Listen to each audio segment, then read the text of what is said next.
E a política, como que pintou nesse caminho aí todo? Pois é, a política Você foi um falava, negócio... você era um representante de classe? Nada, nada. Não? Foi um negócio, assim, absolutamente imprevisível. Nunca pensei em ser político, nunca esteve no meu radar, né, assumir nenhum cargo político.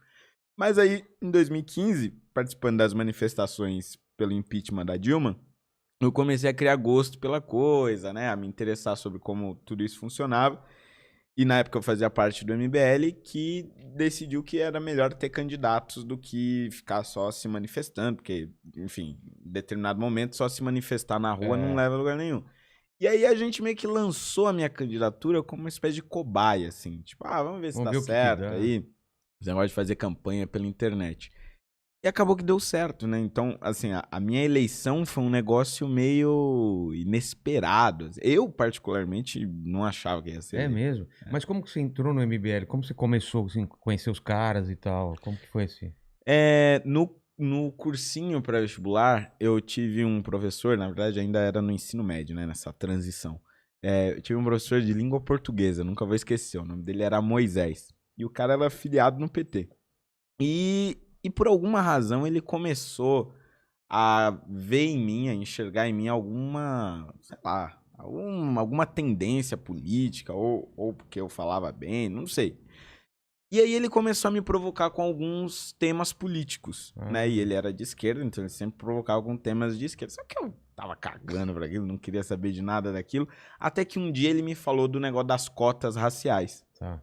E aí ele disse: Olha, aqui todo mundo precisa se esforçar pro vestibular e tal. E aí, meio que em tom de brincadeira, ele falou: menos o Fernando, porque tem as cotas raciais, né? Então ele vai entrar um pouco mais fácil. E aí Caramba! como assim vou entrar mais fácil? Aí ele começou a explicar que tinha vagas para pessoas negras e tal.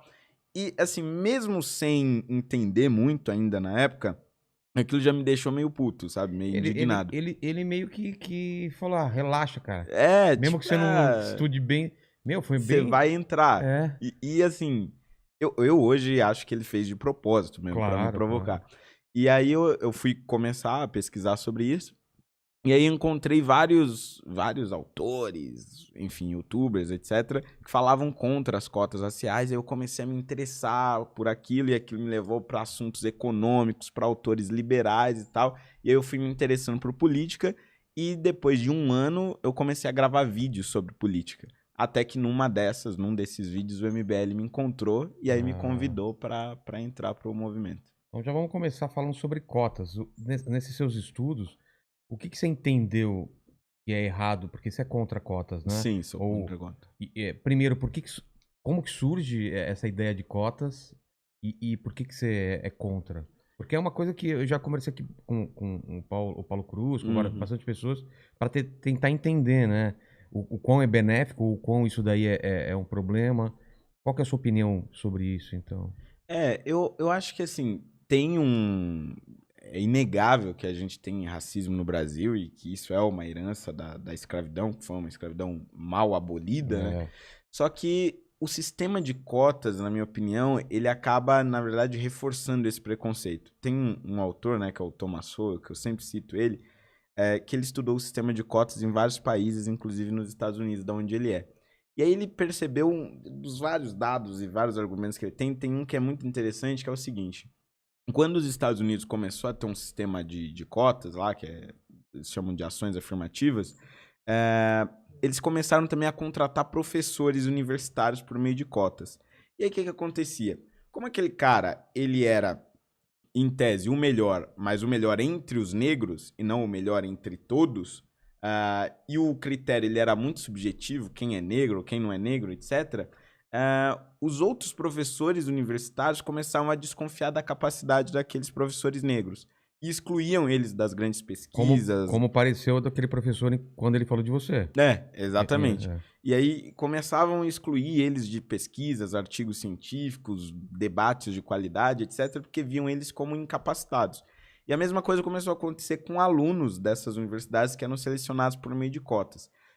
No Brasil, a gente não tem casos explícitos disso, mas com base nessas experiências que ele relata dos Estados Unidos e de outros países, eu tendo a acreditar que a longo prazo você pode ter uma desconfiança geral sobre profissionais negros. Tipo, você vai ser atendido por um hospital negro num hospital público, em determinado momento uma pessoa que já seja racista, por exemplo, vai ter um argumento para querer não ser atendida por um médico negro ou por um professor negro numa escola ou qualquer coisa do tipo. Eu acho que isso é muito prejudicial, traz dúvidas sobre a capacidade do negro.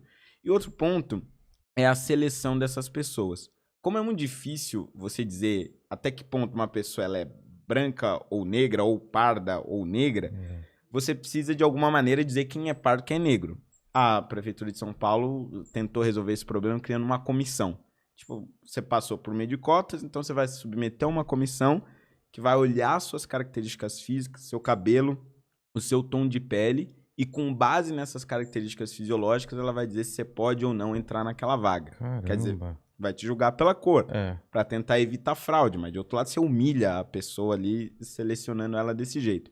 Então, acho que tem vários problemas as cotas raciais. Por isso que eu defendo as cotas sociais, porque a maior parte dos que serão incluídos serão pessoas negras, já que a maior parte dos pobres são negros, mas você não tem esse critério subjetivo da cor da pele e você não fica remetendo a todo instante que aquela pessoa está ali porque é negra. Ela está ali porque as condições sociais dela, a péssima qualidade da escola pública, a pobreza de uma maneira geral, não permitiu com que ela tivesse uma maior qualidade de estudo. Mas entre os pobres, ela é a melhor selecionada.